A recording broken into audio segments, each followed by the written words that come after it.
सो हे learners, welcome back. आज का video एक एडवांस चार्ट रीडिंग वीडियो होने वाला है जिसमें हम सीखेंगे कैसे हम प्राइस एक्शन को देखकर ये पता लगा सकते हैं कि कोई पर्टिकुलर सपोर्ट या रेजिस्टेंस होल्ड करेगा या ब्रेक होगा। मतलब प्राइस सपोर्ट के पास आता है तो क्या प्राइस सपोर्ट से रिवर्स होगा या उसे ब्रेक कर देगा। सिमिलर, अगर प्राइस रेजिस्टेंस के पास आता है तो क्या प्राइस यहाँ से रिवर्स होगा या इसे ब्रेक कर देगा। सो बिना आपका टाइम वेस्ट किए वीडियो को शुरू करते हैं। तो हमारे सामने ये चार्ट है। अब आप बताइए यहाँ हमारा रेजिस्टेंस कहाँ है। तो आप देख सकते हो ये हमारा रेजिस्टेंस लेवल है। नेक्स्ट, अब हमें दिख रहा है प्राइस रेजिस्टेंस को अप्रोच करता है with continuous big green candles, और यहाँ हमें मार्केट बुलिश भी दिख रहा है। नाउ अब आप बताइए क्या आप यहाँ पे लॉन्ग ट्रेड लोगे या शॉर्ट ट्रेड। मार्केट ऊपर जाएगा या नीचे। यही कन्फ्यूज़न हमारे मन में होता है जब प्राइस किसी लेवल को अप्रोच करता है। और आज के स्मॉल वीडियो में हम इसी कन्फ्यूज़न को डिस्कस करेंगे, how to know when support और रेजिस्टेंस विल ब्रेक और होल्ड। तो इसके लिए पहला चीज़ जो हमें समझना है, जनरली सपोर्ट या रेजिस्टेंस के पास हमें तीन तरह के मूव देखने को मिलते हैं। नंबर 1, पैराबोलिक मूव या पावर मूव। मतलब इस प्रकार के मूव के दौरान हमें रेजिस्टेंस के पास series of big green candles देखने को मिलते हैं और सपोर्ट के पास series of big red candles देखने को मिलते हैं। आइए इस एग्जाम्पल की हेल्प से समझते हैं। सपोज प्राइस कुछ इस प्रकार से मूव करता है तो यहाँ हमारा रेजिस्टेंस क्या होगा। सिंपली ये हमारा रेजिस्टेंस होगा बिकॉज इस लेवल से प्राइस रिवर्स होता है, और जब प्राइस वापस इस लेवल को अप्रोच करता है with big green non stop candles तो इसे हम पावर मूव बोलते हैं। सेम सपोर्ट के लिए अप्लाई होता है। जब हमें सपोर्ट के पास series of big red candles मिलते हैं तो इसे हम पावर मूव बोलते हैं। ऐसे सिनेरियो हमें नॉर्मली चार्ट पर देखने को मिलता है। तो इस सिचुएशन में हमें क्या करना चाहिए, हमें ब्रेकआउट का वेट करना चाहिए या फिर रिवर्सल का। तो यही कन्फ्यूज़न है। आइए अब चार्ट पर देखते हैं। ये हमारा रेजिस्टेंस है और प्राइस यहाँ से कंटिन्यू बिग ग्रीन कैंडल बनाते हुए इसे अप्रोच करता है। यहाँ इस मूव को देखिए, हमें कंटिन्यू ग्रीन कैंडल देखने को मिलते हैं, सिर्फ एक या दो रेड कैंडल है। मतलब ये एक पावर मूव है। तो इस प्रकार के मूव के बाद जब प्राइस किसी लेवल को अप्रोच करता है तो यहाँ रिवर्सल की एक पॉसिबिलिटी होती है। सो पावर मूव के बाद हमें ब्रेकआउट ट्रेड को अवॉइड करना चाहिए। यहाँ हम एक रिवर्सल ट्रेड प्लान कर सकते हैं। इसके पीछे का लॉजिक अभी थोड़ी देर में आपको क्लियर हो जाएगा। उसके पहले एक और एग्जांपल देखते हैं। ये हमारा अगला चार्ट है। तो यहाँ हमारा सपोर्ट लेवल कहाँ है। सिंपली ये हमारा सपोर्ट लेवल है। अब देखिए प्राइस वापस इस लेवल को पावर मूव के साथ अप्रोच करता है और इसे ब्रेक भी कर देता है। नाउ अब आप बताइए क्या आप यहाँ पे शॉर्ट ट्रेड लोगे क्योंकि यहाँ सपोर्ट लेवल ब्रेक हुआ है। तो आंसर है नहीं, क्योंकि हमने अभी अभी डिस्कस किया जब प्राइस पावर मूव के साथ किसी लेवल को ब्रेक करता है या अप्रोच करता है तो हमें वहाँ ब्रेकआउट ट्रेड को अवॉइड करना है। वहाँ हमें रिवर्सल ट्रेड प्लान करना चाहिए because most of the time ऐसे ब्रेकआउट फेक ब्रेकआउट होते हैं। आइए इसके पीछे का लॉजिक समझते हैं।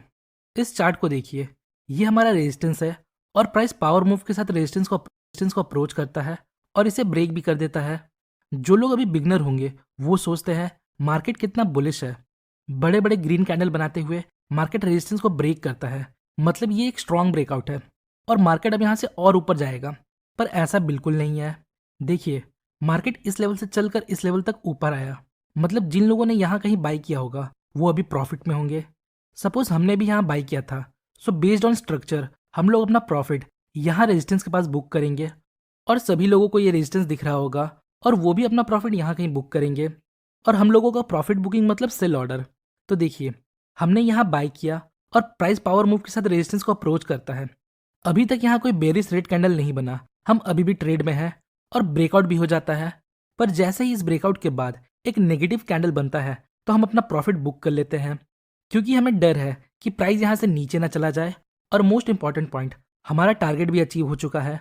तो जैसे हमने एक नेगेटिव कैंडल के बेस पर अपना प्रॉफिट बुक किया, वैसे ही बाकी लोग भी प्रॉफिट बुक करेंगे जिन लोगों ने यहाँ कहीं बाई किया होगा। तो बहुत से लोग जब एक साथ यहाँ प्रॉफिट बुक करेंगे, उनका प्रॉफिट बुकिंग मतलब सेल ऑर्डर, तो फिर यहाँ से हमें एक गिरावट देखने को मिल सकता है। इसलिए मोस्ट ऑफ द टाइम ऐसे ब्रेकआउट फेक हो जाते हैं। सो जब भी प्राइस पावर मूव के साथ की लेवल को ब्रेक करे तो आपको ब्रेकआउट ट्रेड को अवॉइड करना है। यहाँ आप रिवर्सल ट्रेड प्लान कर सकते हो।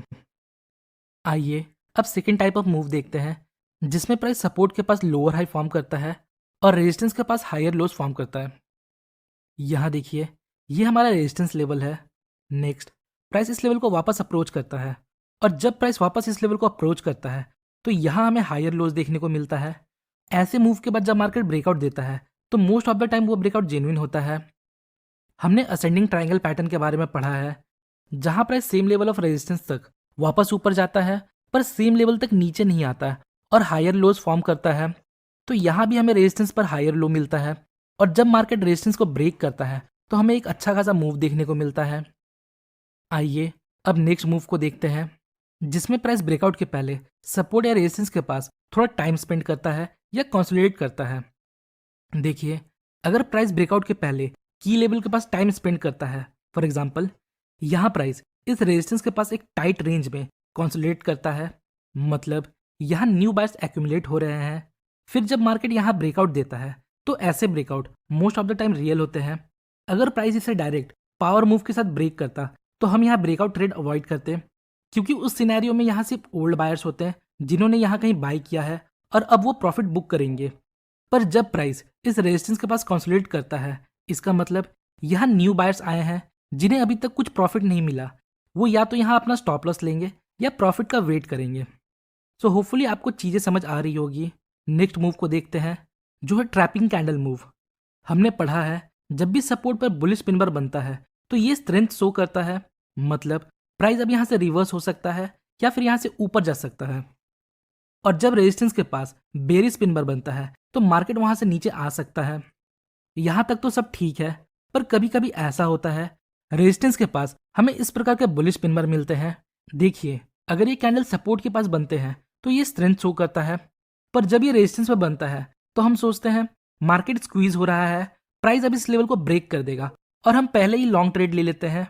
बट बहुत बार क्या होता है, यहाँ एक स्ट्रॉन्ग ग्रीन कैंडल बनने की जगह एक स्ट्रॉन्ग रेड कैंडल बनता है और आपका स्टॉप लॉस हिट हो जाता है। तो इसे ट्रैपिंग कैंडल मूव बोलते हैं। यहाँ देखिए, हमें कुछ ऐसा ही देखने को मिलता है। रेजिस्टेंस के पास हमें bullish pin bar type candle मिलते हैं। तो ऐसे सिचुएशन में आपको हमेशा कंफर्मेशन का वेट करना चाहिए। हाँ, अगर कोई ग्रीन कैंडल इस रेजिस्टेंस को ब्रेक करता तो हम यहाँ बाई कर सकते थे, या फिर एक बिग रेड कैंडल के बेस पर यहाँ